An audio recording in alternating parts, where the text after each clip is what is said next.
شهر رمضان الذي أنزل فيه القرآن.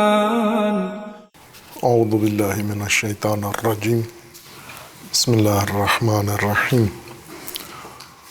اللہم وفقنا لما تحب وترضى واجعل عاقبۃ امورنا خیرا ولا تکلنا الی انفسنا طرفۃ عین ابدا. رب ادخلنی مدخل صدق واخرجنی مخرج صدق واجعل لی من لدنک سلطانا نصیرا. سورہ مبارکہ بقرہ آیہ کریمہ وَإِذْ نَجَّيْنَاكُمْ مِنْ آلِ فِرْعَوْنَ يَسُومُونَكُمْ سُوءَ الْعَذَابِ يُذَبِّحُونَ أَبْنَاءَكُمْ وَيَسْتَحْيُونَ نِسَاءَكُمْ وَفِي ذَلِكُمْ بَلَاءٌ مِّن رَبِّكُمْ عَظِيمٌ. بنی اسرائیل کو اللہ تبارک و تعالیٰ نے وہ تمام نعمتیں یاد دلائی ہیں جن کی بنیاد پر انہیں برتری و فضیلت و غلبہ حاصل ہوا تھا عالمین پر. ان نعمتوں کی یاد دہانی میں اور مصادیق کے طور پر جو باعث برتری بنی اسرائیل بنے، سب سے پہلے نجات قرآن نے اس کو ذکر کیا ہے آل فرعون سے، اور ترتیب وقوعی کے لحاظ سے یوں نہیں کہ یہ پہلی نعمت تھی جو بنی اسرائیل کے شامل حال ہوئی ہے اللہ تبارک و تعالیٰ کی جانب سے، بلکہ اس سے پہلے فراوان نعمتیں ان کے حصہ میں آ گئی تھیں. پہلی نعمت جو اللہ تبارک و تعالیٰ نے انہیں عطا کی تھی وہ نبوت کی صورت میں عمومی نعمتوں کے علاوہ جو خصوصی نعمتیں مخصوصاً شامل حال ہوئی ہیں بنی اسرائیل کے، ان میں اللہ تبارک و تعالیٰ نے نبوت کی نعمت عطا کی اور کثرت سے انبیاء ان کے اندر مبعوث فرمائے. جیسے حضرت ابراہیم خلیل کی اولاد سے ان کو قرار دیا، حضرت اسحاق کی اولاد سے ان کو قرار دیا، اور حضرت یعقوب کی اولاد سے. یہ وہ نعمتیں ہیں جو قرآن نے بتائی بھی ہیں مومنین کو بھی کہ یہ اللہ کی خصوصی نعمتیں ہیں، اللہ تبارک و تعالیٰ کی جانب سے تمہیں انبیاء رہنمائی کے لیے عطا کیے گئے ہیں اور آسمانی کتابیں. لیکن یہ خاص وقت کی نعمت ہے کہ جب بنی اسرائیل اپنا استقلال، آزادی اور اپنی حیثیت و پہچان کے برخلاف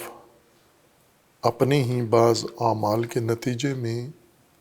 غلامی و اسیری میں مبتلا ہو گئے، مصر میں آل فرعون کے تحت. مصر میں بنی اسرائیل کا پہنچنا بھی ایک تاریخی ماجرا ہے جس کی طرف قرآن کریم نے بار بار اشارہ کیا ہے کہ کس طرح بنی اسرائیل مصر میں پہنچے، اور خصوصاً سورہ مبارکہ یوسف میں. اور پھر اس کے بعد مصر میں حضرت یوسف کی وجہ سے بنی اسرائیل کی ہجرت ہوئی، اور اس ہجرت کے بعد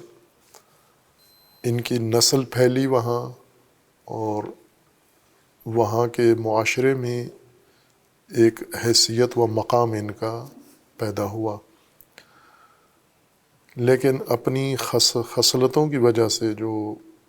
مصر پہنچنے سے پہلے ہی ان میں تھیں، جن میں سے سب سے بڑی خصلت ان کے اندر حسادت تھی آپس کی، اور جس سے دیگر بیماریاں ان کے اندر پیدا ہوئیں اخلاقی. ان کے نتیجے میں مصر میں اپنا مقام بڑھانے کے بجائے اپنا مقام انہوں نے کھو دیا. اہل مصر کی نظروں سے بھی گر گئے، حکومت کی نظروں سے بھی گر گئے، اور آپس میں بھی ایسے انتشار کا شکار ہوئے کہ کہ ان کی حیثیت، آبرو، عزت، ابوہت و رعب سارا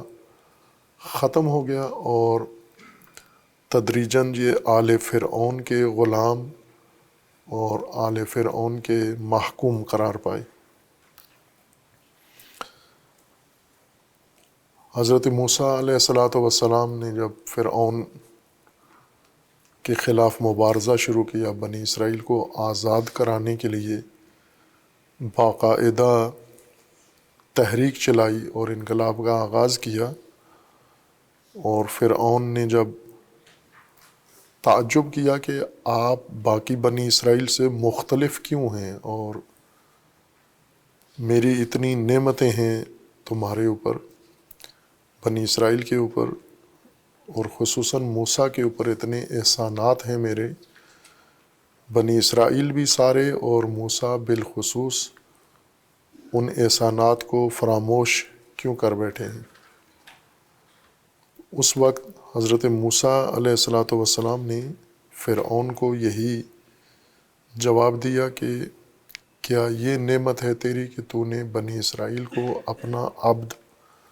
اپنا اطاعت گزار اور اپنا محکوم قرار دیا ہے؟ یہ تیری نعمت تھی بنی اسرائیل کے حق میں، جو احسان جتلا رہا ہے تو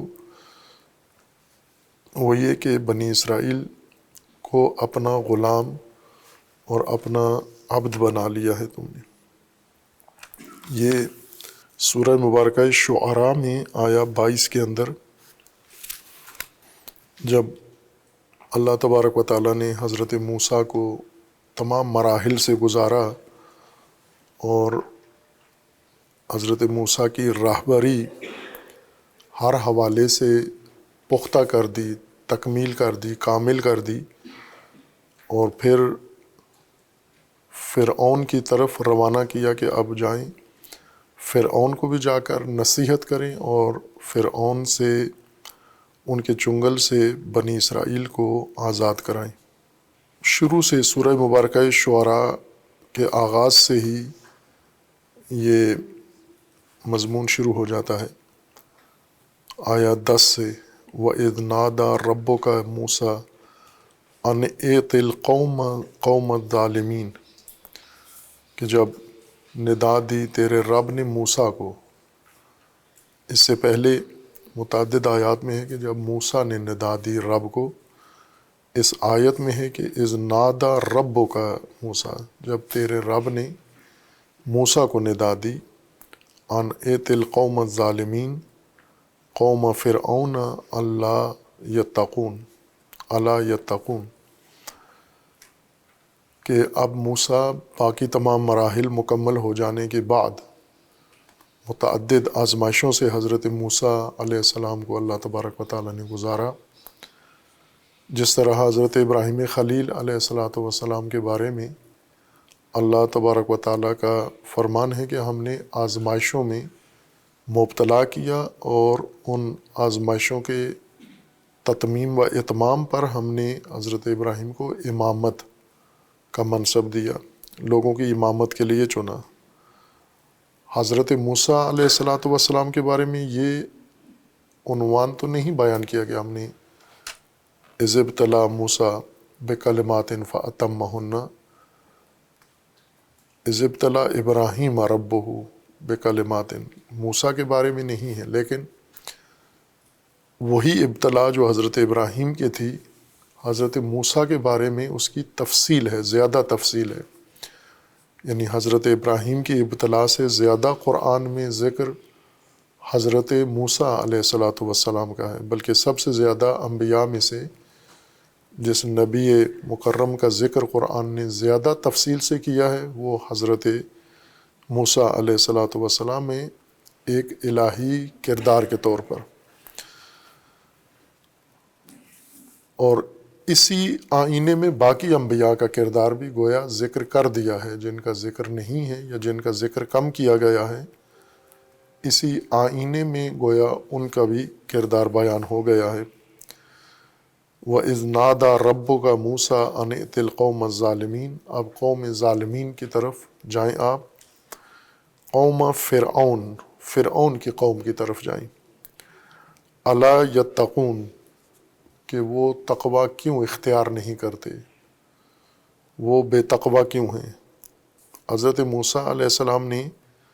اس ماموریت کے فرمان کے آنے کے بعد رب تعالیٰ کی خدمت میں عرض کیا، قال رب انی اخاف ان یکذبونی، مجھے یہ خوف ہے کہ وہ مجھے جھٹلا دیں گے، یعنی ان کی ذہنیت میرے بارے میں اچھی نہیں ہے، وہ میرے بارے میں بہت کینہ رکھتے ہیں، نفرت رکھتے ہیں، دشمنی رکھتے ہیں اور عناد رکھتے ہیں میرے ساتھ۔ موسیٰ علیہ السلام کو فرعون اور آل فرعون و قوم فرعون اچھے الفاظ سے یاد نہیں کرتے۔ قوم فرعون اللہ یتقون قال رب انی اخاف ان یکذبون، وہ مجھے جھٹلا دیں گے۔ وَيَضِيقُ صَدْرِي وَلَا يَنطَلِقُ لِسَانِي، اور میرا سینہ تنگ ہو جائے گا اس گھٹن کی فضا میں، یعنی جو ماحول ہوگا فرعون، قوم فرعون کے ساتھ میرے تعلقات کی جو صورتحال ہے، چونکہ میں فرعونیوں کے اندر رہا ہوں، پرورش پائی ہے، وہاں پر بڑا ہوا ہوں، پلا ہوں، ان کے گھر میں رہا ہوں، ان کے نظام کے اندر رہا ہوں، اور پھر وہاں سے میں باہر آیا ہوں بغاوت کر کے، ان سے دور ہوا ہوں، تو یوں نہیں کہ مجھ سے ناآشنا ہے، مجھے نہیں جانتے، وہ مکمل طور پر مجھے جانتے ہیں، اور وہ جو میرا وقت وہاں گزرا ہے اور پھر میں جس طریقے سے وہاں سے نکلا ہوں ان کے نظام سے، ان کے نظام کی تکذیب کر کے، ان کے نظام کو جھٹلا کر اور ان کے نظام ستم سے بیزاری کا اظہار کر کے میں آیا ہوں، تو اس کی بنا پر ان کے دلوں میں میرا کینہ بھرا ہوا ہے۔ تو ان کینہ توز لوگوں کے اندر میں دوبارہ جب جاؤں گا، وَيَضِيقُ صَدْرِي، اس صورت میں میرا سینہ بھی تنگ ہوگا، یعنی میرے دل پر بھی ایک بوجھ ہوگا، چونکہ جن لوگوں کی فضا میں جا رہا ہوں وہ کوئی اچھی نگاہ سے مجھے نہیں دیکھ رہے۔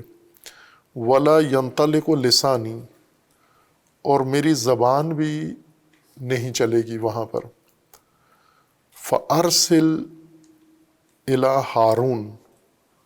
لہٰذا ہارون بھی ساتھ ہوں، یا ہارون کے ذمہ یہ ذمہ داری لگا دی ہے۔ وَلَهُمْ عَلَيَّ ذَنْبٌ فَأَخَافُ أَنْ يَقْتُلُونِي، یعنی میرے ساتھ ہارون بھی جائیں، چونکہ وَلَهُمْ فرعونیوں کے نزدیک ان کے گمان میں علیہ ذنبن،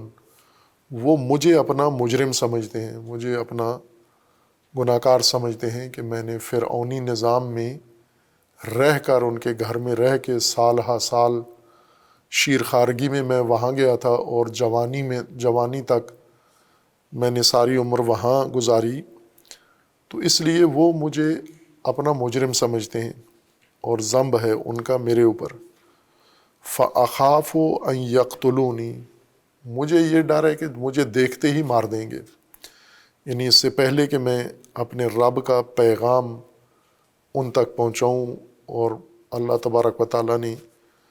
جو مجھے فرمایا ہے فَأَرْسِ، کہ آپ جاؤ ان ایت القوم الظالمین، قوم ظالم کی طرف جاؤ، اور سب سے پہلے انہیں دعوت تقویٰ دو،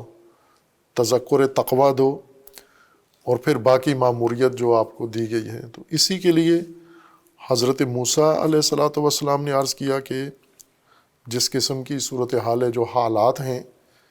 میں وہاں بات کر نہیں پاؤں گا، وہ مجھے بات کرنے نہیں دیں گے، بلکہ میری بات سے پہلے ہی، میرے لب کھولنے سے پہلے ہی وہ ممکن ہے طیش میں آ کر مجھے قتل کر دیں۔ اس لیے ہارون بہتر ہیں، ہارون کو بھیجتے ہیں، چونکہ ہارون کے بارے میں یہ ذہنیت نہیں ہے، ہارون ان کے ہاں نہیں پلے بڑے، ہارون کی پرورش نہیں کی، ہارون بڑے بھائی ہیں حضرت موسیٰ علیہ السلام کے، اور ظاہر ہے کہ حضرت ہارون اپنے والدین کے ہاں پرورش پائی، بنی اسرائیل کے ماحول میں پرورش پائی۔ موسیٰ علیہ السلام اللہ کی تدبیر کے مطابق شیر خارگی میں پیدائش کے بعد اللہ نے ان کی والدہ کو حکم دیا کہ آپ وحی کی کہ آپ اپنے بچے کو تابوت میں ڈال کر دریا میں اس تابوت کو ڈال دیں، اور وہ تابوت فرعون کے محل سے دریا گزرتا تھا، اس کے لوگوں نے تابوت پکڑ لیا، اور اس طرح اللہ نے تدبیر کر کے موسیٰ کو فرعون کے گھر پہنچا دیا، اور باقی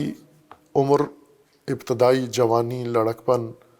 جوانی تک یہ عمر حضرت موسیٰ کی فرعون کے ماحول میں اور گھر میں گزری، اس قوم کے ساتھ گزری، اور ایک شہزادے کے طور پر گزری۔ ظاہر ہے کہ فرعون بادشاہ ہے، سرزمین مصر کا مقتدر، اور باقی قوم اس کو الہ مانتی ہے، اس کی عبادت کرتی ہے اور اس کی اطاعت کرتی ہے، اور موسیٰ کو فرعون خود بے اولاد تھا اور اپنے گھر میں پالا، اور فرعون کی زوجہ جناب آسیہ، جنہیں قرآن کریم نے کہا ہے کہ وہ با ایمان خاتون تھی فرعون کے گھر میں ہونے کے باوجود، انہوں نے ایک خصوصی توجہ رکھی موسیٰ علیہ السلام پر، موسیٰ علیہ السلام کی حفاظت، پرورش اور باقی امور میں، اور اس وجہ سے حضرت موسیٰ کا ایک قوم فرعون میں ایک بڑا مقام تھا کہ یہ واحد بنی اسرائیلی ہے جو فرعون نے اپنے گھر میں رکھ کر اس کی پرورش کی ہے۔ لیکن ان ساری چیزوں کے باوجود جب اللہ کا حکم آیا اور فرعون کے اس ماحول سے، آسائش والے ماحول سے اور اس فضا سے، عیش والی فضا سے باہر آئے حضرت موسیٰ، تو فرعونیوں کو یہ کام ان کا پسند نہیں آیا، اس لیے ہارون اس قسم کی صورتحال سے دوچار نہیں تھے۔ ہوتا ہے کبھی مثلا کسی ایک شخص کے بارے میں دیگر گروہ کے اندر کینہ ہوتا ہے، اور اسی مجموعے میں کوئی دوسرا فرد ہوتا ہے جس کے بارے میں اتنا کینہ نہیں ہوتا۔ مثلا ہم دیکھ سکتے ہیں کہ دشمنان دین کبھی کبھار کسی ایک شخص کے بارے میں، اللہ کے دشمن کسی ایک شخص کے بارے میں نرم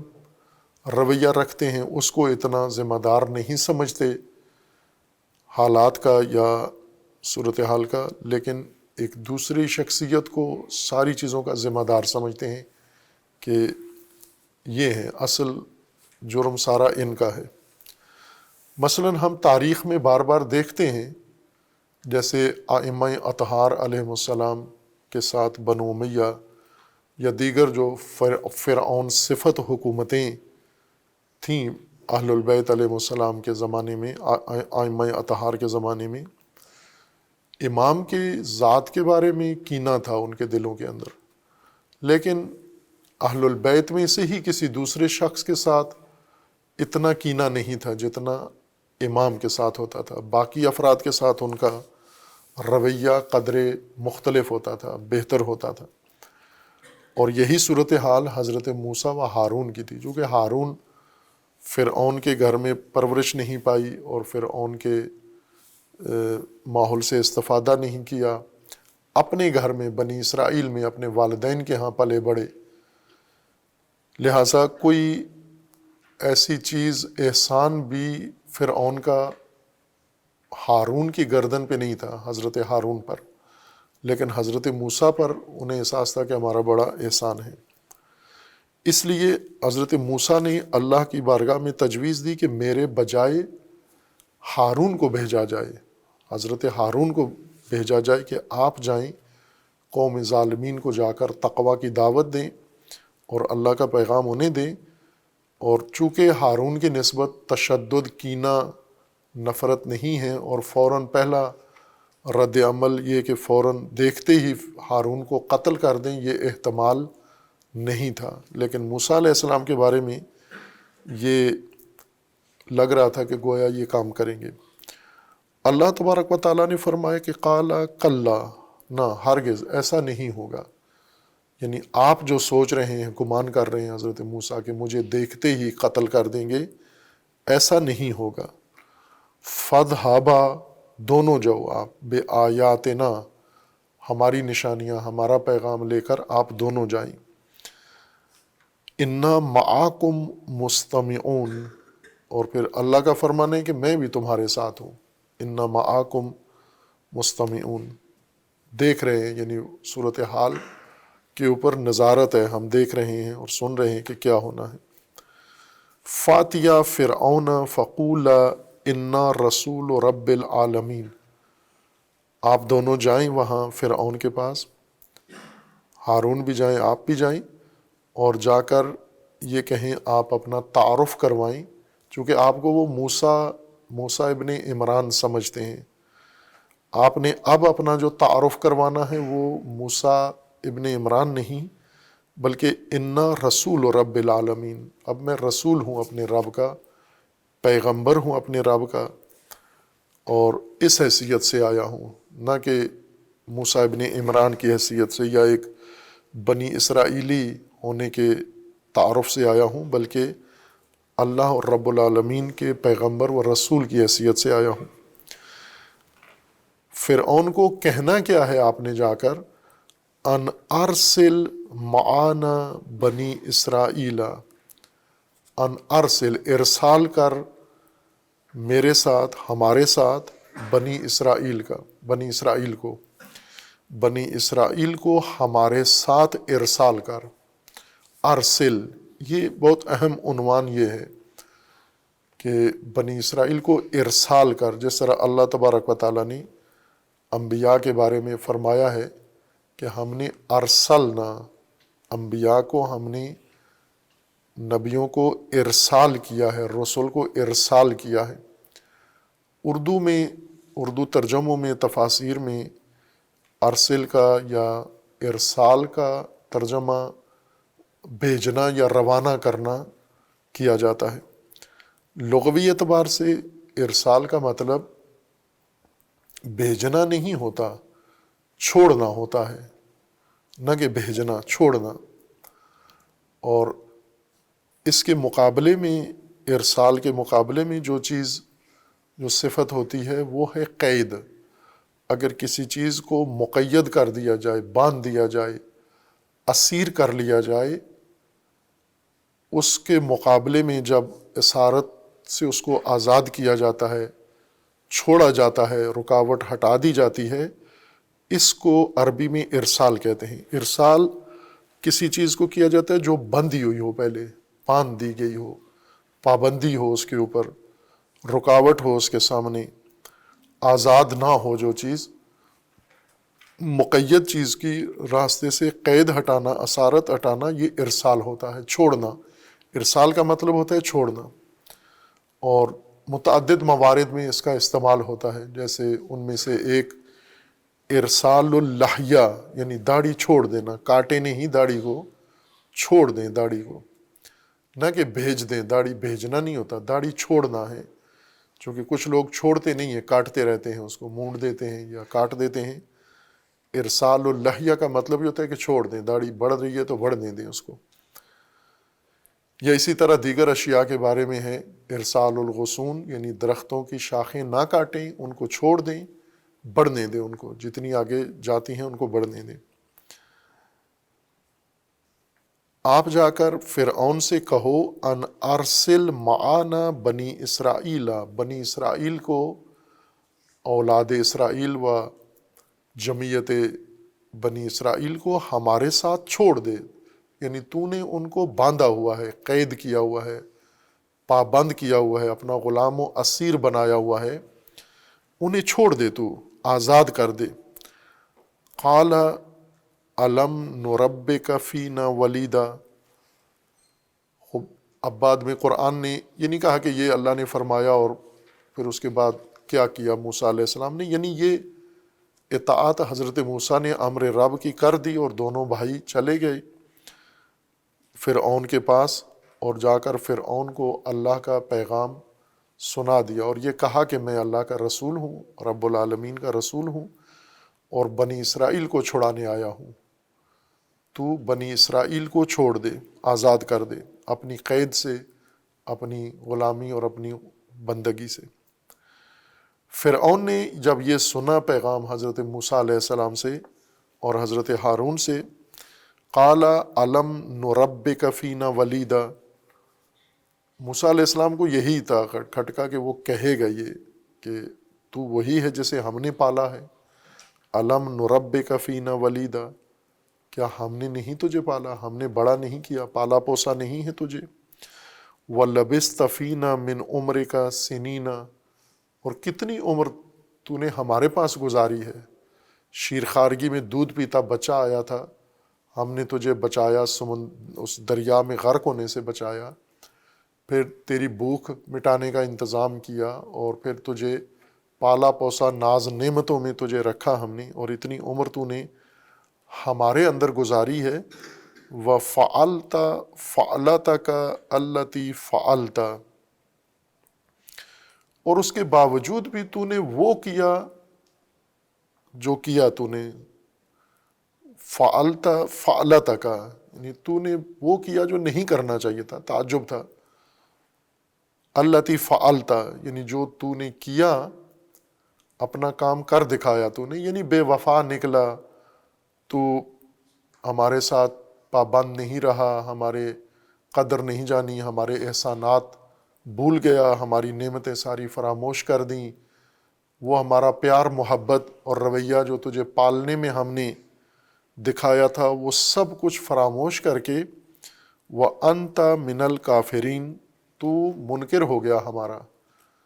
تو نے انکار ہی کر دیا ہمارے سارے نظام کو، ہماری بادشاہت کا، ہماری خدائی کا، ہمارے نظام کا،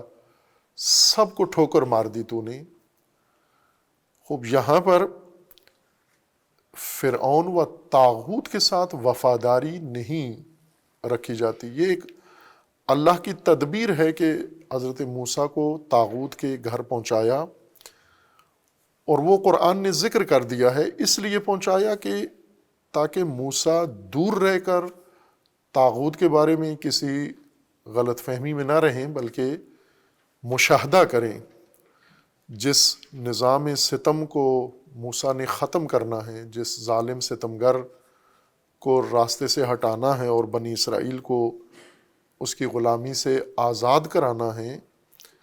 اس ستمگر کے بارے میں موسیٰ علیہ السلام اپنا مشاہدہ کریں، اس کو نزدیک سے دیکھیں کہ یہ کس طرح کا آدمی ہے، کس طرح کا یہ نظام ہے، کیسی حکومت ہے، یہ لوگ کیسے ہیں،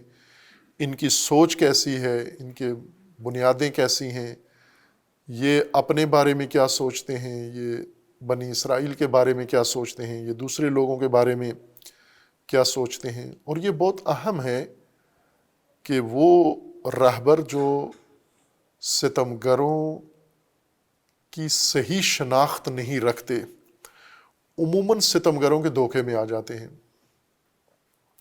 جو کسی واسطے کے ذریعے سے نظام ستم کے بارے میں آگاہی حاصل کرتے ہیں، کوئی آدمی انہیں بریف کرتا ہے، انہیں توجیہ کرتا ہے، انہیں آگاہ کرتا ہے۔ مثلاً ہم اپنے آج کے زمانے کی اگر مثال لیں، فرعون، موجودہ فرعونی نظام اور اس کے مقابلے میں الہی رہبر، تو ان کی صورتحال ایسی ہی ہے کہ موجودہ فرعونی نظام جس کی مرکزیت اس وقت امریکہ کے پاس ہے، وہ رہبری کر رہا ہے پوری دنیا کے استبدادی استکباری فرعونی نظام کی۔ اس نظام کے بارے میں الہی رہبر کتنی آگاہی رکھتے ہیں، کتنے آشنا ہیں اس کے بارے میں، اس کی سوچ کے بارے میں، اس کے طرز حکومت کے بارے میں، ان کی سیاسی بنیادوں کے بارے میں، اور دیگر اقوام عالم کے بارے میں ان کی سوچ، ان کی آئیڈیالوجی کیا ہے امریکہ کی۔ ہم ایک ایک کر کے جائزہ لیں، مختلف لوگ جو داعیہ رکھتے ہیں، وہ ادعا رکھتے ہیں کہ یہ الہی رہبر ہیں، یعنی علماء دین، مختلف علماء دین، تو افسوسناک و حیرتناک حد تک ہم اس نتیجے پہ پہنچیں گے کہ بہت کم آگاہی ہے علماء کو آج کے فرعون کے بارے میں، اس کے ستم کے بارے میں، اس کے نظام ستم کے بارے میں، اور جو آگاہی ان کے پاس ہے وہ بالواسطہ ہے، کسی کے ذریعے ہے، اور وہ آگاہی بھی ممکن ہے کہ خود اسی فرعون کے ہی نظام نے ان علماء تک یہ آگاہی منتقل کی ہو، چونکہ آج جتنا مواصلاتی ابلاغی نظام ہے دنیا میں، وہ سب اسی شیطان و فرعونی نظام کے اختیار میں ہے، اس کے کنٹرول میں ہے۔ جیسے میڈیا، ہر طرح کا میڈیا، خصوصاً جو سماجی میڈیا ہے، یہ سماجی میڈیا سارا اسی فرعونی نظام کے گرفت میں ہے، کنٹرول میں ہے، اور وہ اس کو خاص ترتیب کے ساتھ نشر کرتے ہیں۔ مثلاً اس وقت علماء اسلام کی آگاہی کسی بھی موضوع کے بارے میں، مثلاً فلسطین کے بارے میں علماء اسلام کی آگاہی کو دیکھیں کہ ان کے منابع کیا ہیں، ان کے ذریعے کیا ہیں، تو وہ زیادہ تر وہی ہوں گے جو خود صہیونی منابع ہیں، صہیونی طریقوں سے ہی یہ اسرائیل یا فلسطین یا غزہ یا دیگر حوادث کے بارے میں آگاہ ہوتے ہیں، اور ان کے پاس کوئی اور ذریعہ نہیں ہے آگاہی کا۔ ظاہر ہے جب آپ فرعون کے نظام میں رہتے ہو، آپ کے پاس معلومات کا ذریعہ بھی فرعونی نظام ہے، فرعونی چینل ہے، فرعونی میڈیا ہے، تو ظاہر سی بات ہے کہ آپ حقیقی صورتحال سے آگاہ نہیں ہو سکتے، چونکہ فرعونی نظام کبھی بھی حقائق تو آپ کے اوپر نہیں کھولتا۔ اس لیے بہت فرق ہو جاتا ہے۔ ہم علماء دین کو دیکھیں، مثلاً اس وقت مصر میں علماء مصر، علماء ازہر ہیں، مدینہ مکہ کے اندر علماء ہیں، سلفی علماء اور اہل حدیث علماء ہیں، مثلاً کثرت ان کی ہے۔ اسی طرح ہم ایران اور نجف میں علماء شیعہ ہیں، بزرگ اکابرین علماء ہیں، اور اسی طرح اہل سنت علماء پاکستان کے اندر ہیں اور دیگر ممالک کے اندر بڑے جید علماء ہیں۔ ان لوگوں تک موجودہ صورتحال، موجودہ عالمی نظام، فرعونی نظام کے بارے میں آگاہی کا منبع کیا ہے، ان تک کیسے معلومات پہنچتی ہیں، کہاں سے پہنچتی ہیں، کیا یہ حقائق سے آشنا ہوتے ہیں، آگاہ ہوتے ہیں، یہ ان کے پاس فرعونی نظام سے ہٹ کر بھی کوئی ذریعہ ہے، کوئی اپنا مشاہدہ ہے، ان کا کوئی اپنا ان کا نظام ہے جس کے ذریعے سے فرعونی میڈیا سے ہٹ کر، امریکی میڈیا سے ہٹ کر بھی انہیں حقائق کا کوئی اندازہ ہوتا ہو، کوئی تجزیہ تحلیل ان تک پہنچتا ہو، اپنا مشاہدہ ان کا کتنا ہے۔ خوب اسی وجہ سے ان علماء کے موجودہ نسل کے جتنے اس وقت موجود علماء ہیں، ان کے رویے مختلف ہیں، ان علماء کا طریقہ کار مختلف ہے فرعونی نظام کے متعلق۔ بعض بالکل ہی اس کو بے خطر سمجھتے ہیں، اور بعض نہ صرف اس کو بے خطر سمجھتے ہیں بلکہ بہت ہی مفید سمجھتے ہیں، اور اسے اپنے لیے، مسلمانوں کے لیے، باقی انسانی دنیا کے لیے ایک نعمت سمجھتے ہیں۔ بعض اس کے لیے باقاعدہ اس کا حصہ بننے کے لیے تیار ہیں، یا ممکن ہے ہوں بھی اس کا حصہ، اور انہیں کوئی اعتراض بھی نہیں ہے کہ کس طرح ہم کیوں اعتراض کریں۔ مثلاً اس وقت عراق میں ایک جو صورتحال ہے درپیش ہے کہ عراق میں ایک لمبی مدت تک شدید استبدادی ظالمانہ نظام ستم رہا ہے، حزب باس کی صورت میں۔ حزب باس کے مختلف مستبد حکمران آئے ہیں، لیکن سب سے زیادہ متشدد اور جلاد صفت انسان صدام حسین تھا۔ اس نے لمبی حکومت کی ہے عراقیوں کے اوپر، عراقی مسلمانوں کے اوپر، شیعہ کے اوپر، سنیوں کے اوپر، اور اس نظام ستم میں اس کے پیچھے جو فرعونی نظام تھا، اس کے بعد بہت سارے تحولات آئے، بالآخر وہ ستمگر عراق سے ختم ہوا، امریکہ ہی کے ہاتھوں ختم ہوا، وجود میں بھی امریکہ کے ہاتھوں آیا اور ختم بھی اسی کے ہاتھوں ہوا۔ اور اس کے بعد اب عراقیوں کو ایک ستمگر سے آزادی ملی ہے، نجات ملی ہے، اور انہیں پتہ بھی تھا کہ یہ ستمگر کہاں سے آیا، اس کے پیچھے کون تھا، کس نے اتنا مضبوط کیا اس کو۔ آج جب کہ وہ ستمگر گیا ہے، ان کو موقع ملا ہے، تو انہوں نے باقاعدہ طور پر مذہبی قیادت نے سب سے بڑھ کر، اور باقی سیاسی و قومی قائدین نے انہی کی طرح، سیاسی مذہبی رہنماؤں کی طرح باقاعدہ طور پر دل و جان سے اپنی رضا کے ذریعے سے یہ مملکت حوالے کر دی، پھر امریکہ کے حوالے کر دی، بجائے اس کے کہ انہیں یہ احساس ہوتا کہ یہ فرعون ہے، اور فرعون سے ایک سرزمین، اس کے گماشتے سے یہ سرزمین آزاد ہوئی ہے، ہم دوبارہ ایسی غلطی نہ کریں کہ یہ دوبارہ اس کے چنگل میں چلی جائے۔ یعنی اکثریت عراقیوں نے، تمام عراقیوں نے ہم کہہ سکتے ہیں، چونکہ اس چیز کے خلاف کوئی آواز نہیں اٹھی، یہ گویا ان کی متفقہ سوچ تھی کہ یہ سرزمین امریکی نظام حکومت، امریکی طرز حکومت، بلکہ امریکی قیمومیت، کہ امریکہ کو قیم، سرپرست اور محافظ عراق بنایا، اور امریکی ایما پر انہوں نے نیا نظام اپنا سارا استوار کیا۔ یہ دلیل ہے اس بات پر کہ علماء عراق فرعون وقت کے بارے میں وہ آگاہی نہیں رکھتے جو ہونی چاہیے تھی۔ اگر ہوتی، ان کا مشاہدہ ہوتا اور ان کو صحیح آگاہی ہوتی یہ کیسا نظام ہے ستمگر، موجودہ فرعونی نظام، تو ہرگز سوچ کی حد تک بھی نہ جاتے اس طرف کہ ہم صدام کے بعد امریکہ کے حوالے کر دیں عراق، جو ابھی تک ہے امریکہ کے ہی حوالے ہے عراق۔ اور امریکہ نے جیسا چاہا ویسا ان کے، یعنی دو ملک تھے جو مکمل امریکہ کی مٹھی میں تھے، افغانستان اور عراق۔ عراق کی صورتحال مختلف تھی۔ عراق میں امریکہ زور اسلحہ سے داخل ہوا ہے،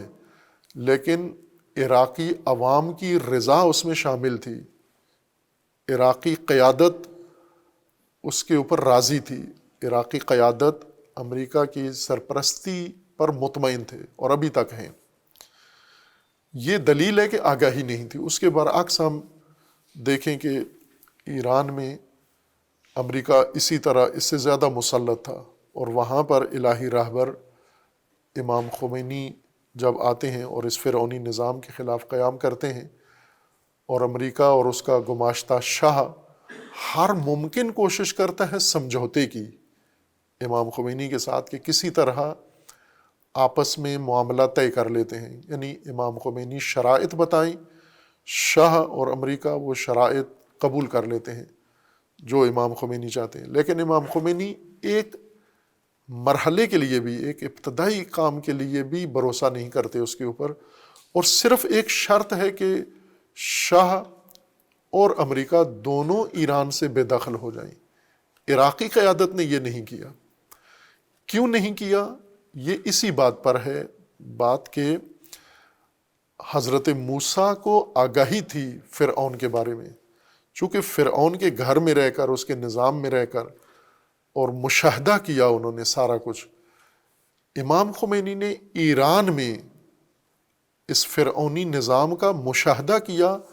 آنکھیں کھول کے ایران میں بچپن گزارا، یعنی امام خمینی کا بچپن بھی گویا فرعونی نظام میں گزرا۔ امام خمینی کے انقلاب تک، یعنی 1979 تک، فروری 1979 تک امام خمینی کی ساری زندگی اسی ایران کے اندر گزری، یا ہم یوں کہیں کہ انقلابی تحریک شروع کرنے تک،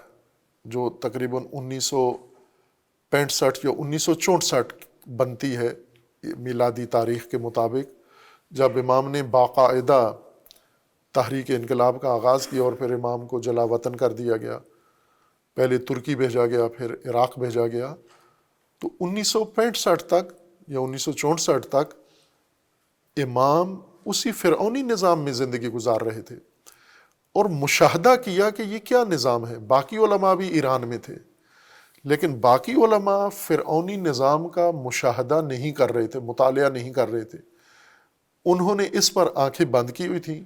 کبوتر کی طرح، اور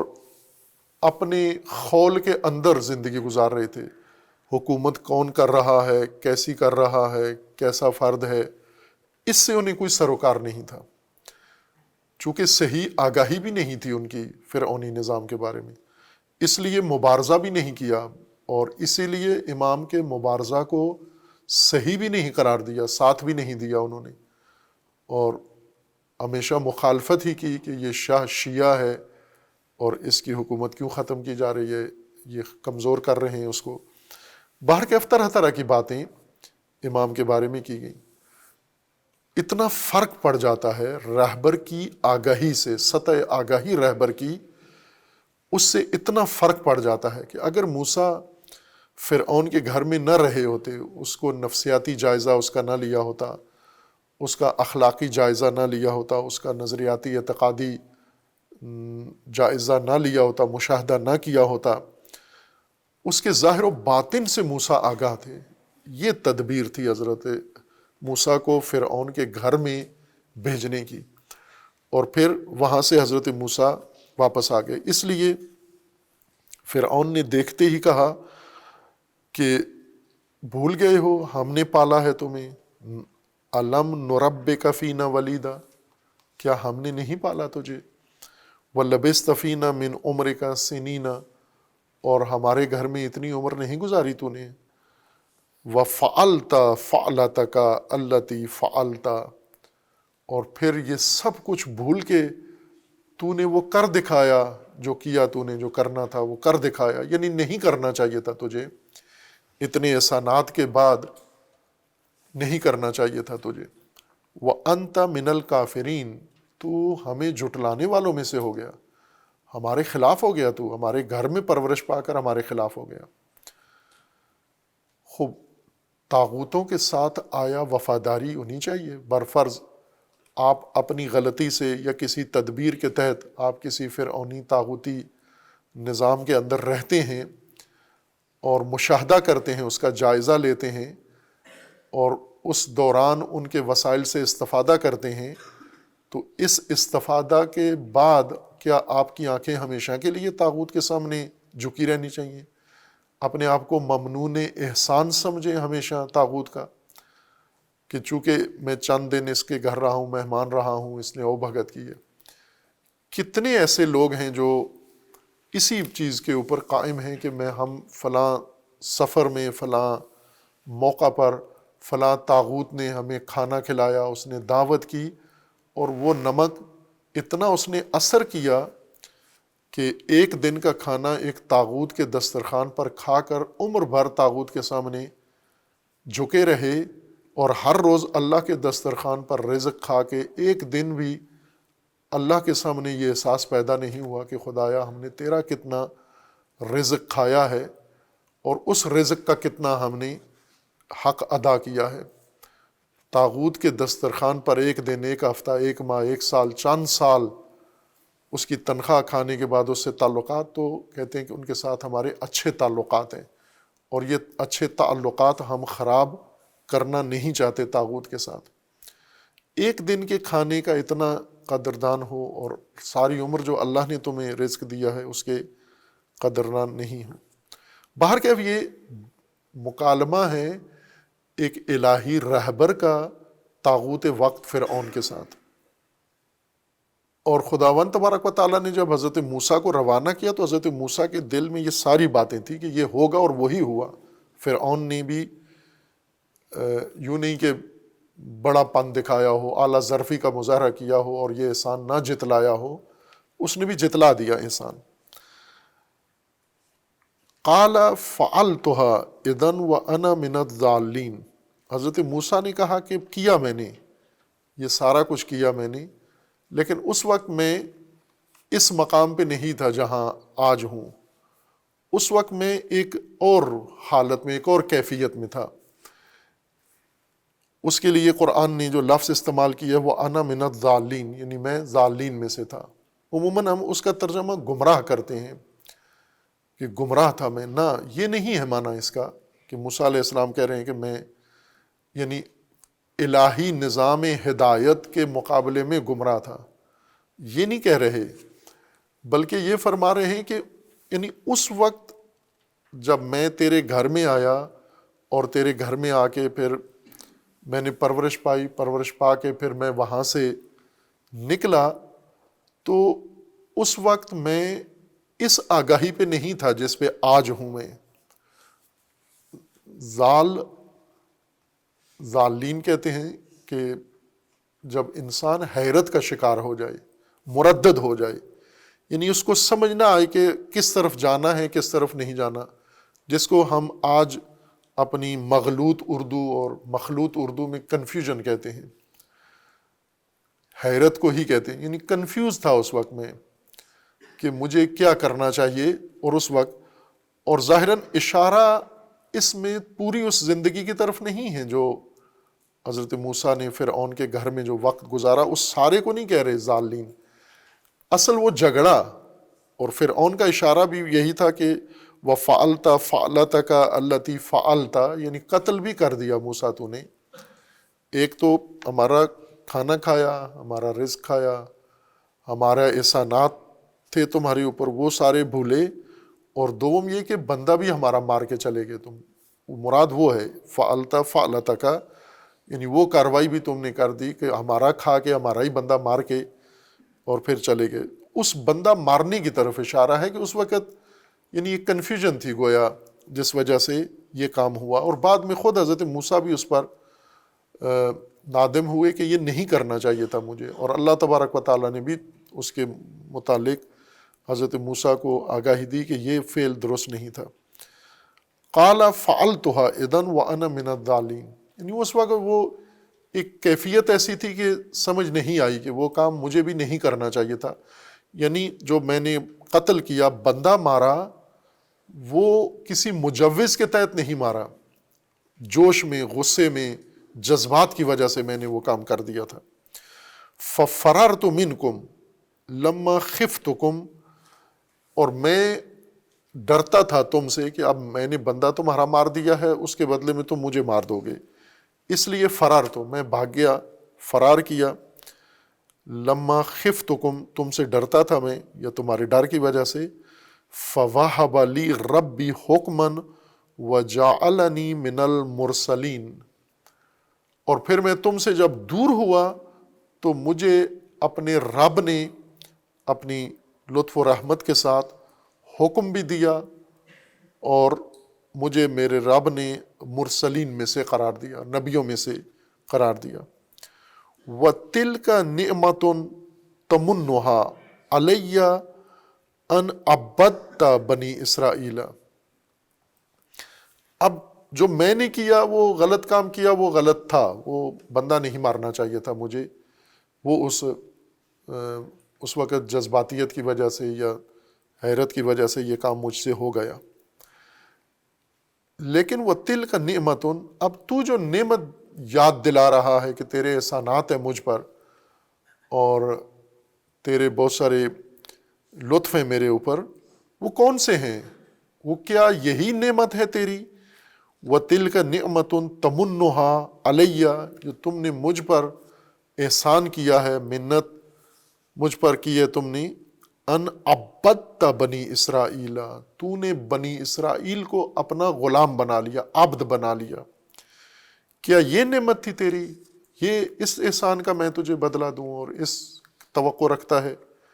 کہ میری پوری قوم کو تو نے اپنا عبد بنا لیا، غلام بنا لیا، نوکر بنا لیا، اسیر کر لیا، اور اس کو کہہ رہا ہے تو مجھے نعمت یاد دلا رہا ہے کہ یہ تیرا بڑا احسان تھا، میں اس کو نہ جھٹلاؤں۔ قال فرعون وما رب العالمین، خوب فرعون نے کہا یہ رب العالمین کون ہے؟ یہ کیا ہے یہ جو آپ حوالہ دے رہے ہو کہ رب العالمین نے مجھے نبی بنایا ہے، رسول، یہ کون ہے؟ قال رب السماوات والارض وما بینہما ان کنتم موقنین، حضرت موسیٰ نے کہا کہ رب العالمین وہ ہے جو سماوات کا و زمین کا رب ہے، اور جو آسمان و زمین کے درمیان ہے، اگر تم سمجھ سکو، اگر تمہیں یقین ہو۔ قال لمن حولہ الا تستمعون، فرعون نے تعجب سے اپنی کابینہ کو، درباریوں کو کہا کہ یہ سنتے ہو موسیٰ کیا کہہ رہا ہے کہ رب العالمین کوئی اور ہے زمین و آسمان کا۔ قال ربکم و رب آبائکم الاولین، حضرت موسیٰ نے کہا کہ تمہارا بھی رب ہے، نہ صرف زمین آسمان کا، تمہارا بھی رب ہے، وہ تمہارے آبا کا بھی رب ہے۔ قال ان رسولکم الذی ارسل الیکم لمجنون، موسیٰ نے کہا کہ یہ رسول جو تمہاری طرف آیا ہے، تمہاری طرف بھیجا گیا ہے، یہ تو پاگل ہے، یہ مجنون ہے۔ قال ان رسولکم الذی ارسل الیکم لمجنون، فرعون نے کہا دماغ ٹھیک نہیں ہے اس کا۔ قال رب المشرق والمغرب وما بینہما ان کنتم تعقلون،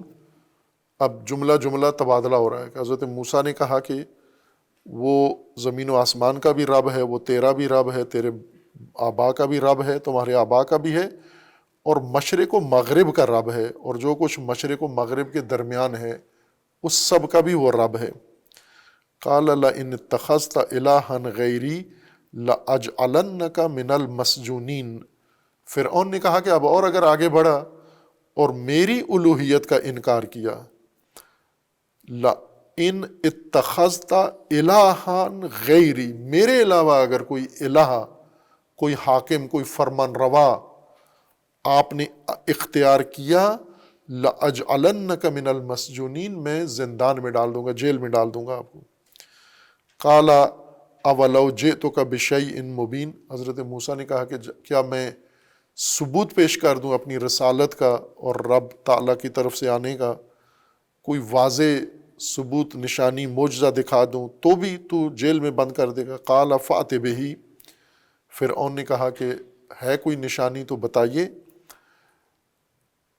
ان کنت من الصادقین، اگر سچ کہتے ہو کہ آپ رسول ہو، اللہ کی طرف سے آئے ہو اور یہ باتیں ٹھیک ہیں، تو میرے علاوہ الہ کسی کو مانتے ہو تو پھر دکھاؤ، کوئی معجزہ دکھاؤ۔ فَأَلْقَى عَصَاهُ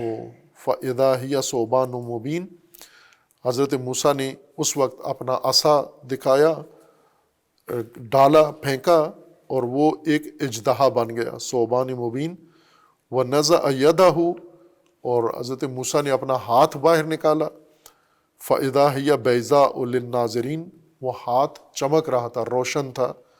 سفید روشنی اس سے نکل رہی تھی۔ قَالَ لِلْمَلَإِ حَوْلَهُ، فرعون نے اپنی کابینہ کو، ملا، درباریوں کو، وزراء کو کہا، ان هذا لساحر علیم،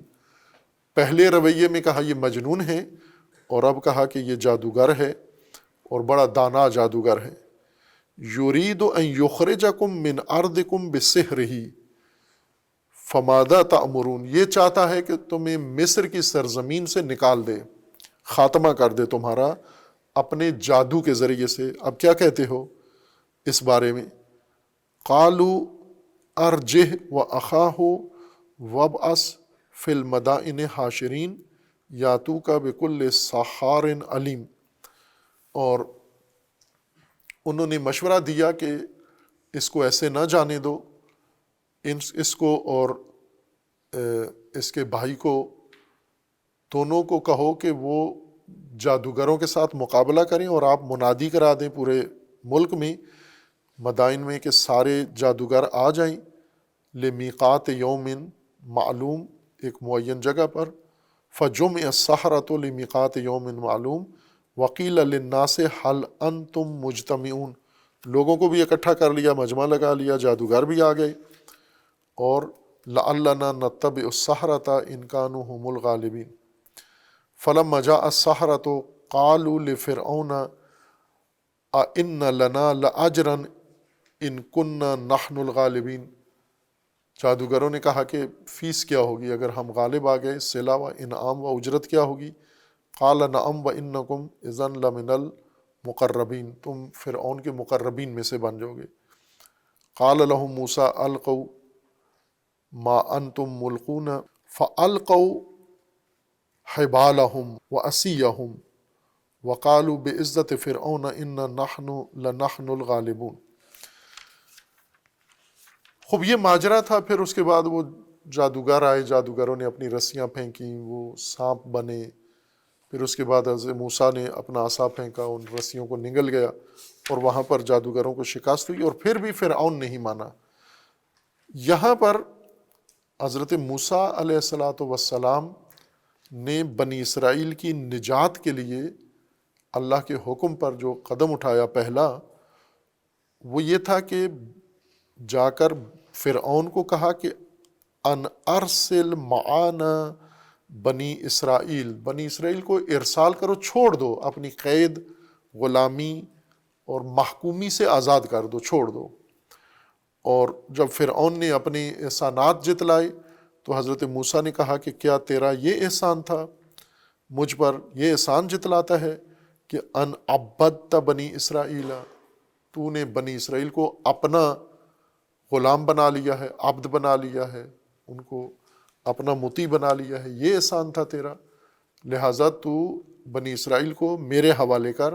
اور میرے ساتھ جانے دے بنی اسرائیل کو۔ خب یہ آغاز ہے حضرت موسیٰ علیہ السلام کا، اس تمام تیاری کے بعد جو اللہ تبارک و تعالیٰ نے حضرت موسیٰ کے لیے مختلف مراحل میں رکھی۔ اب عملی طور پر بنی اسرائیل کے اوپر یہ پہلی نعمت اللہ تبارک و تعالیٰ کی آ رہی ہے آزادی کے لیے۔ سورہ بقرہ آیا 49 میں ہے وَإِذْ نَجَّيْنَاكُم مِّنْ آلِ فِرْعَوْنَ، ہم نے آل فرعون سے تمہیں نجات دی۔ نجات کا مطلب یہ ہے کہ پہلے ایک خطرہ، پہلے ایک ہلاکت اور پہلے ناگواری بنی اسرائیل کے اوپر طاری تھی۔ نجات جو معنی ہم اردو میں عموماً اس عربی لفظ کا مراد لیتے ہیں، وہی اس کا اصلی معنی بھی ہے۔ نجات، نجا، دونوں مادوں سے اہل لغت نے اس کے لیے ذکر کی ہیں۔ نجوا بھی لکھا ہے اور نجایا بھی، دونوں سے اس کو قرار دیا گیا ہے، اور زیادہ محتمل ہے کہ نجوا سے ہی ہو، نجوا جس سے لفظ نجوا بنا ہے۔ دور ہونے، کسی چیز سے دور ہونے کو کہتے ہیں، کہ جہاں پر انسان کسی خطرے میں مبتلا ہو اور وہاں سے اپنے آپ کو بچا کے خطرے سے باہر لے جائے، خطرے سے باہر محفوظ جگہ پر پہنچ جانے کو نجا کہتے ہیں۔ اور نجوا اس ٹیلے کو کہتے ہیں کہ انسان سیلابی خطرے سے بچ کر جس اونچائی پہ، جس ٹیلے پہ جا کر اپنے آپ کو خطرے سے بچا لیتا ہے، اس ٹیلے کو نجوا کہتے ہیں، اور بلندی کو بھی نجوا کہتے ہیں۔ نجات سے یہی مراد ہے، یعنی اپنے آپ کو خطرے سے باہر لے جانا، اتنا باہر لے جانا کہ محفوظ ہو جائے انسان۔ اللہ تبارک و تعالیٰ نے بنی اسرائیل کو خطرے سے نکالا۔ وہ خطرہ کیا تھا؟ وہ آل فرعون، وہ خطرہ تھے ان کے لیے۔ وَإِذْ نَجَّيْنَاكُم مِّنْ آلِ فِرْعَوْنَ، آل اہل سے، اصل جو عربی لفظ ہے وہ آل اہل ہے، اور اسی سے یہ مقلوب حالت میں آ کر آل بن گیا ہے۔ آل اور اہل کا لغتاً ایک ہی معنی ہے۔ ہر چند آل اس وقت اردو میں تو مختص ہو گیا ہے اولاد کے ساتھ، اردو فارسی میں تقریباً اولاد ہی کے لیے اس کو استعمال کیا جاتا ہے، لیکن عربی میں اولاد کو بھی آل کہا جاتا ہے، خاندان کو بھی آل کہا جاتا ہے، اور اسی طرح پیروکار جو لوگ ہوں انہیں بھی آل کہا جاتا ہے۔ اور جیسا اہل لغت نے لکھا ہے کہ یہ اصل میں اہل تھا، اور اہل کا مطلب ہوتا ہے وہ منسوب لوگ، کسی ایک نسب کے ساتھ یا کسی ایک جگہ کے ساتھ یا کسی ایک رشتے کے ساتھ منسوب لوگ، ان کو اہل کہا جاتا ہے۔ مثلا کسی ایک شخص کے ساتھ تعلق رکھنے والے اس شخص کے اہل گردانے جاتے ہیں، یہ اہل الرجل، فلاں آدمی کے بندے ہیں۔ جیسے آج کل ہم یہ لفظ استعمال کرتے ہیں، یہ کس کا بندہ ہے؟ مثلا سیاسی جماعتوں کے بارے میں کہتے ہیں کہ یہ فلاں جماعت کا بندہ ہے، یا جن علاقوں میں شخصیات ہیں کیا یہ فلاں شخصیت کا بندہ ہے، یا ایک دوسرے سے پوچھتے بھی ہیں کہ کس کے بندے ہو آپ، یعنی کس کے ساتھ رہتے ہو، کس کے سلسلے سے تعلق رکھتے ہو، کس کے نظام سے تعلق رکھتے ہو، یہ اہل ہے۔ زمینوں کی طرف بھی، یعنی اہل پاکستان، اہل پنجاب، اہل قریہ، اہل لاہور، اہل اسی معنی میں کہ یعنی وہ لوگ جو کسی ایک جگہ سے، کسی ایک نقطے سے، کسی ایک شخص سے، کسی ایک نظریے سے وابستہ ہو جائیں، اگر ان کی پہچان بن جائے، اتنا تعلق ان کا واضح ہو جائے، انہیں اہل کہا جاتا ہے، اور اسی کو اہل کو ہی آل کہا جاتا ہے۔ جیسے جو لوگ مثلا فرعون سے تعلق رکھنے والے ہیں وہ آل فرعون یا اہل فرعون ہیں، اور جو لوگ اللہ تبارک و تعالیٰ سے تعلق رکھنے والے ہیں یہ اہل اللہ ہیں، اہل خدا، اہل اللہ یعنی اہل اللہ یعنی اللہ سے تعلق رکھنے والے لوگ، یعنی جن کی پہچان یہ ہے کہ یہ اللہ کے بندے ہیں، اللہ کی عابد ہیں، اللہ کے ساتھ ان کا رشتہ ہے، تعلق ہے بندگی کا، یعنی اللہ کے بندے ہیں، یہ اہل اللہ ہیں۔ اور انہی کو بعض تعبیرات میں آل اللہ بھی کہا گیا ہے۔ آل اللہ سے مراد اہل اللہ ہیں، یعنی اللہ والے، جیسے اردو میں ہم ترجمہ کرتے ہیں اللہ والے۔ اہل پاکستان یعنی پاکستان والے، اہل تشیع یعنی وہ لوگ جن کا تعلق تشیع سے ہے، اہل سنت وہ تعلق جن کا اس مذہب سنت سے تعلق ہے۔ اسی طرح دوسرے مکانات سے بھی لوگ منسوب ہیں، زمانے سے بھی لوگوں کو منسوب کیا جاتا ہے، علاقوں سے اور شخصیات سے اور خاندانوں سے ان کو منسوب کیا جاتا ہے، یہ سب اہل کہلاتے ہیں۔ آل فرعون یعنی وہ لوگ جو نظام فرعون سے جڑے ہوئے تھے، وابستہ تھے، تعلق رکھتے تھے، اور فرعونی نظریے کے تابع تھے وہ سارے، نہ کہ اولاد فرعون کی۔ اتفاقاً اس فرعون کے بارے میں جو حضرت موسیٰ کے عہد میں تھا، اس کے بارے میں کہ وہ بے اولاد تھا، اس کا کوئی بچہ ہی نہیں تھا، اسی لیے موسیٰ کو گھر میں پالا کہ یہ بچہ پال کے ہم اپنے بیٹا بنا لیں گے اس کو ہم۔ جس طرح حضرت یوسف کو جس خاندان نے، سیاسی شاہی خاندان نے پالا اس نیت سے کہ یہ ہمارا بچہ ہو جائے گا، چونکہ وہ بے اولاد تھے وہ۔ آل فرعون یعنی وہ لوگ جو فرعون کی قوم سمجھے جاتے تھے، فرعون کے تابع سمجھے جاتے تھے، فرعون کی حکومت کے قائل تھے، اس کی الوہیت کے قائل تھے، اس کی ربوبیت کے قائل تھے، یہ سب آل فرعون ہیں۔ یہ لوگ مسلط تھے بنی اسرائیل کے اوپر، اور بنی اسرائیل ان کے ہاتھوں میں جکڑے ہوئے تھے، ذلیل اور خفت و خاری کی زندگی گزار رہے تھے۔ اللہ تبارک و تعالیٰ نے فرمایا کہ ہم نے نعمتیں تمہیں دیں، یاد کرو ان نعمتوں کو، اور پہلی نعمت یہ ہے کہ ہم نے اس خفت و خاری و ذلت سے تمہیں نجات دی۔ وَإِذْ نَجَّيْنَاكُمْ مِنْ آلِ فِرْعَوْنَ۔ فرعون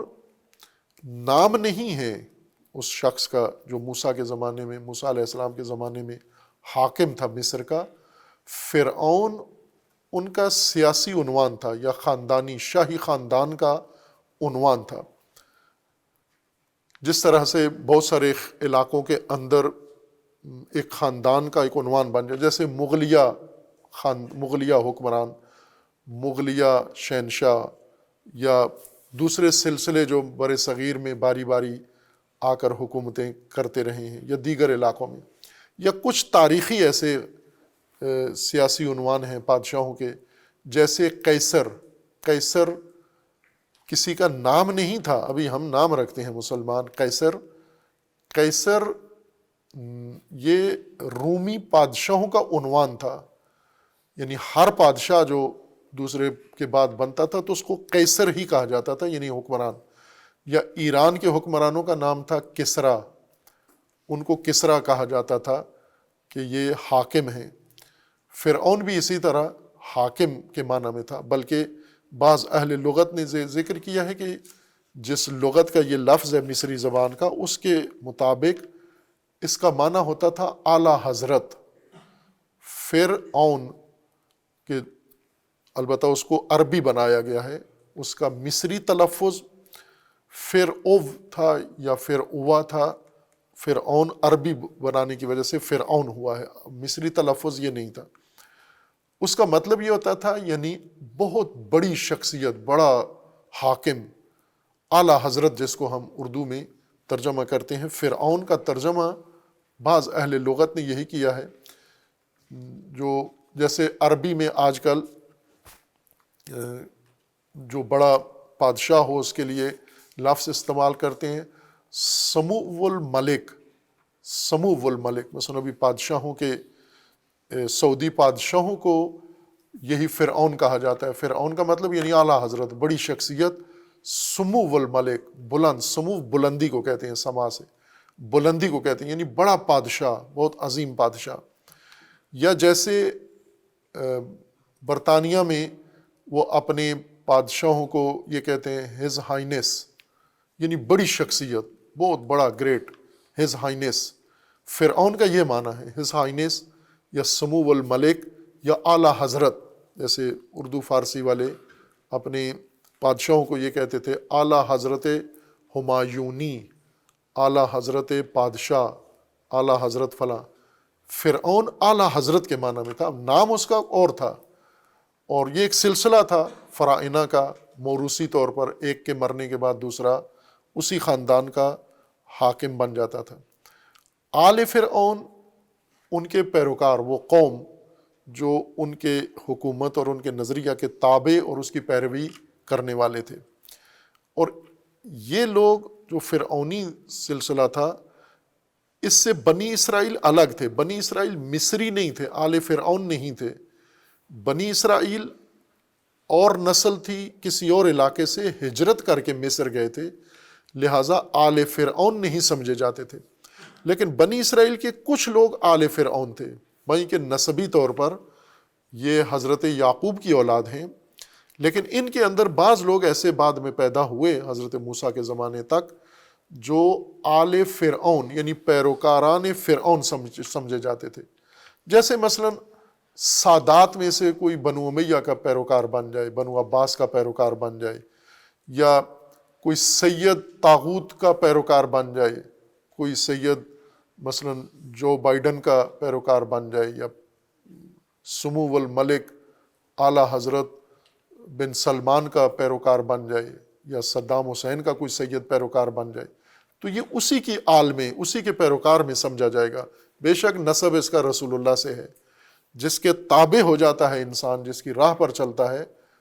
اسی کا اہل اور اسی کی آل شمار ہوتا ہے۔ بس آل فرعون یعنی قوم فرعون اور نظام فرعونی، جس نے بنی اسرائیل کو اپنا غلام، عبد اور اسیر بنایا ہوا تھا، اللہ نے اس سے انہیں نجات دی۔ یہ پہلا قدم ہے قوم کے لیے۔ اسارت میں رہتے ہوئے اللہ کا قانون نہیں ہے کہ اسارت میں رہ کر کسی قوم کو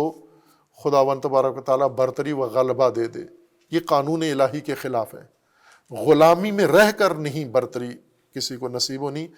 پہلے قدم کے طور پر زنجیر غلامی توڑنی ہے۔ آپ نے زنجیر غلامی توڑنے کے لیے اللہ نے جو اہتمام کیا ہے اس قرآنی ماجرا کے مطابق، وہ انبیاء ہیں اور الہی راہبر ہیں جنہوں نے